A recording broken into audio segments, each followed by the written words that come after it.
आज की मेरे जो व्लॉग की स्टार्टिंग हो रही है वो हो रही है पोहा बनाने से। तो मैं बना रही थी नाश्ते में पोहा और यावी ने नाश्ता किया और वो चली गई थी। उसके बाद मैं विपुल को कह रही थी कि तुम भी कर लो, लेकिन वो कर रहे थे मना क्योंकि उन्हें हो रहा था हेडेक। तो आज वो ऑफिस भी नहीं गए थे, वो बोल रहे थे मैं हाफ डे के बाद चला जाऊंगा। तो वो सोए हुए थे और फिर मैंने सोचा मैं भी नाश्ता कर लेती हूँ। तो बस मैंने नाश्ता किया, उसके बाद फिर मैं लग गई थी घर के रूटीन वो काम में। तो उससे पहले मैंने ये विपुल से पूछा कि अगर सर दर्द ज़्यादा है तो चाय पी लो और साथ में दवाई ले लो। तो विपुल ने मुझे बोला कि ठीक है, दवाई तो मैं ले लेता हूँ। तो बस फिर मैंने बनाई चाय और पहले दोनों ने बैठकर चाय पी ली। उसके बाद फिर मैं लग गई थी बेडशीट चेंज करने के लिए। तो सोचा सफाई के पहले मैं बेडशीट चेंज कर देती हूँ। तो सारे मैंने कवर निकाले और फिर मैंने की बेडशीट चेंज। तो मैं लगभग 7 डेज में एक बार कर लेती हूँ और मेरा इतने में चल जाता है क्योंकि इतना गंदा होता नहीं है। तो मैं वीक में एक बार सारे जो दोनों बेडरूम्स का और साथ में हॉल और एक जो मेरा यानी का स्टडी रूम है उसमें एक सिंगल मैंने नीचे मैट्रेस डाला हुआ है। तो ऐसे करके 2 सिंगल बेड और 2 डबल बेड की बेडशीट जो है वो मैंने एक साथ उतार लेती हूँ और एक बार में मैं धो लेती हूँ। तो बस मैं आज उसी में लग गई थी कि ये काम मैं आप आज निपटा लेती हूँ। तो फिर विपुल को जाना था ऑफिस, तो सोचा जब तक वो सो रहे हैं तो वो अपना सो लेंगे, उन्हें आराम मिल जाएगा, उसके बाद लंच करेंगे और वो चले जाएंगे। तो बस मैं इधर मेरे काम में लगी हुई थी। तो बस एक ये सबसे पहले मैंने जो ये वाला रूम है मेरा बीच वाला, मैंने इसका चेंज किया क्योंकि उस रूम में विपुल सोए हुए थे। तो सोच रही थी कि जब वो उठेंगे तभी मैं उस रूम का चेंज कर दूंगी, तब तक मैं इधर का चेंज कर लेती हूँ।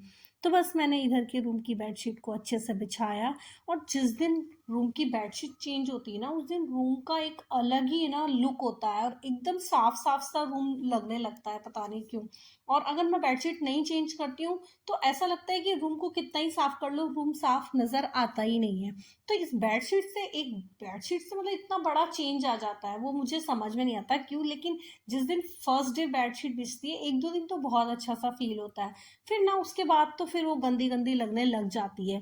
तो बस मैं पर 7 डेज में एक बार ही चेंज करती हूँ, मेरा इतना गंदा होता भी नहीं है क्योंकि यावी और हम लोग सब जो है वो खाना भी अगर खाते हैं तो प्लास्टिक डालकर खाते हैं या फिर उधर डाइनिंग टेबल पे खा लेते हैं। और उसके अलावा ज़्यादा फालतू दोपहर में हम इस वाले रूम में रहते हैं और रात को हम सोने के लिए उस रूम में चले जाते हैं।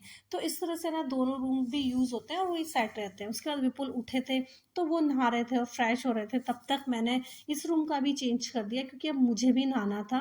तो बस मैं उन्हें बोल रही थी कि बस तुम जल्दी से नहा कर आओ, उसके बाद मुझे नहाने जाना है और फिर मैं बनाती हूँ लंच। तो बस लंच की तैयारी मैं कर चुकी थी उससे पहले ही, क्योंकि आज विपुल के लिए मैंने सुबह ही लंच बना दिया था लेकिन वो गए नहीं थे।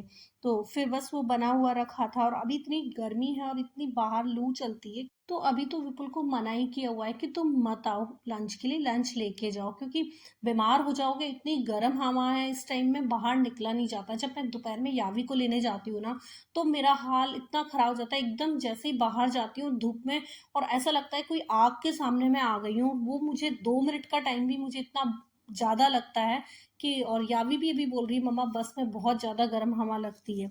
तो अब उसका नेक्स्ट नेक्स्ट वीक से स्कूल शायद और जो है वो टाइम जो है वो कम हो जाएगा। तो चलो ठीक ही है।